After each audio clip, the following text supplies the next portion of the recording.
तो आज हम एक ऐसे थॉट एक्सपेरिमेंट की बात करने वाले हैं जिसने फिजिक्स के एक फंडामेंटल लॉ को लगभग तोड़ ही दिया था। इसमें शामिल है एक छोटा सा दानव और एक बहुत बड़ा सवाल। चलिए इसे समझते हैं। सोचिए, कितना अमेजिंग आइडिया है ना? एक छोटा सा समझदार जीव जो यूनिवर्स के एक फंडामेंटल लॉ को चैलेंज कर रहा हो, उसे तोड़ रहा हो। यही है मैक्सवेल का दानव। और सच मानिए, ये फिजिक्स के सबसे फेमस पैराडॉक्सेस में से एक है। तो सवाल ये है कि ये आइडिया आया कहाँ से? आखिर कौन था इस दानव के पीछे? ये कोई असली लैब एक्सपेरिमेंट नहीं था।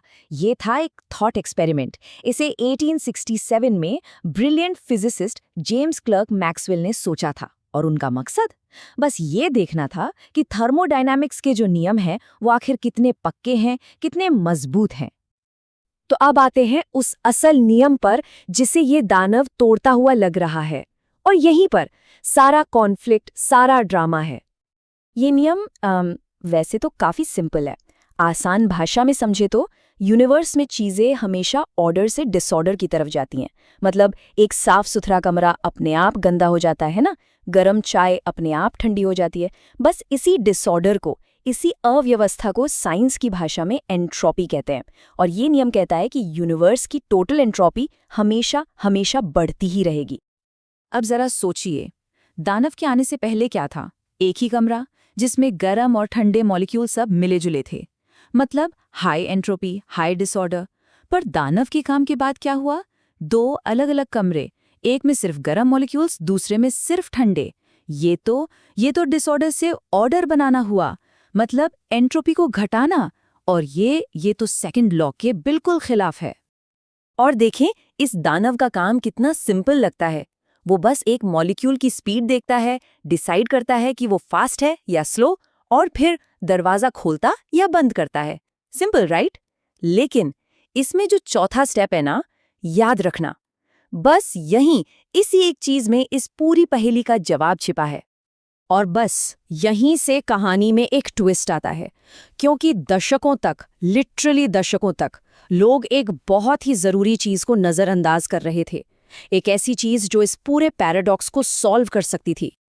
तो आखिर ट्रिक क्या है? ये दानव तो बिना कोई एनर्जी खर्च किए ऑर्डर बना रहा है ना?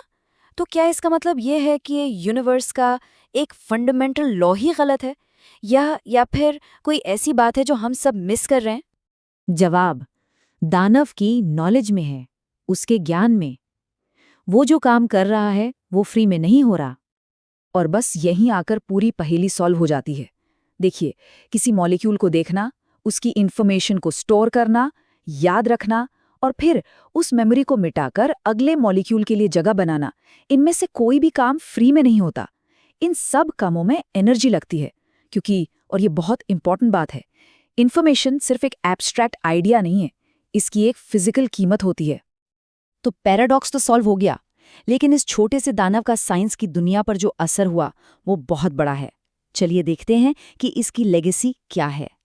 तो होता ये है कि जैसे ही हम इन्फॉर्मेशन को गैदर करने और फिर उसे डिलीट करने में लगने वाली एनर्जी को इक्वेशन में डालते हैं, तो पता चलता है कि दानव सिस्टम के अंदर जितनी एंट्रोपी कम करता है ना, उससे कहीं ज्यादा एंट्रोपी वो अपनी मेमोरी को मिटाते हुए बढ़ा देता है।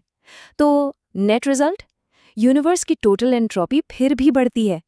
मतलब the second law is safe. देखिए, मैक्सवेल का ये सिंपल सा थॉट एक्सपेरिमेंट एक बीज की तरह था, जिसने information theory, computer science, quantum mechanics जैसी साइंस की पूरी नई ब्रांचेस को जन्म दिया।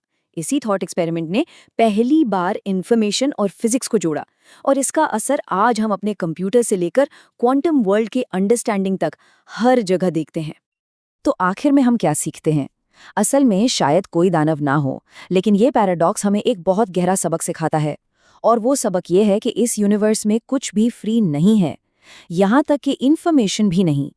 ज्ञान को पाने, उसे इस्तेमाल करने की हमेशा एक कीमत होती है, एक फिजिकल कीमत।